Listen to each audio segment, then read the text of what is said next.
There's something special about the distinct smell of old library books. If you read books, you want to be around books wherever they are. A good book can be a window to the past. At the library in Bisbee, the stories told here may take you back another century. 137 years ago, they saw the need for what a library brings to a community, which is so much more than just the books. Welcome to the Copper Queen Library. Sure, there are 2 stories of great works of fiction, even DVDs, but it's 2019, and here, you don't have to whisper anymore. It's every bookworm's dream and a place where you can catch up with your neighbor. It's learning, it's community space, it's access to the newspapers. It's everything. And it's all smack dab in the heart of Old Bisbee. The Copper Queen is the oldest continuously run library in the entire state of Arizona. And the Library Journal recently named it the best small library in the country. That's a big deal for program coordinator Allison Williams. For me personally, I'm a bookworm.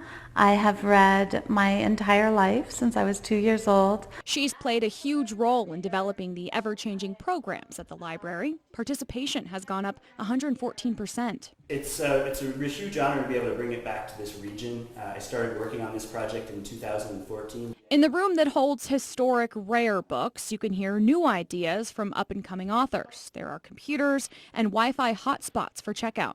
The internet is not a luxury. It is not a luxury item or a just something that some people have or some don't. It is a necessity in the modern 21st century, 2019 life. If these walls could talk, though, they sure would have their own stories to tell from the past. That's why we turned to self-proclaimed amateur historian and Bisbee native Charles Bethay. It's a hobby for me, but it's also an important hobby for me. Bisbee's a fascinating place. A fascinating place with a lot of history.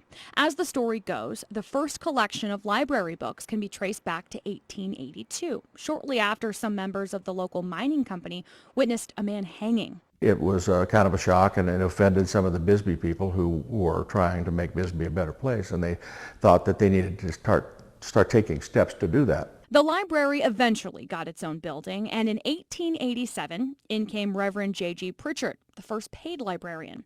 A year later, disaster swept the small town. The library was reduced to ashes. Eventually, in 1907, the building we use now was finished. On its corner of Main Street, it has been witness to floods, fires, the Great Depression, and the Bisbee deportations. They gave them a chance to recant. Some did. Some were let go.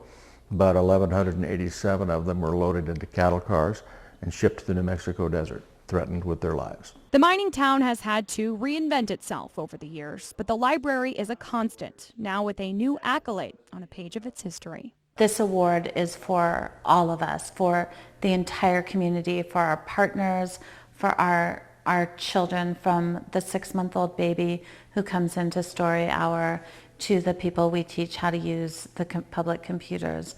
We all share this award. You can't deny the power of a great book, and it's safe to say this library isn't even close to the end. From Bisbee, Whitney Clark, KGUN 9, on your side.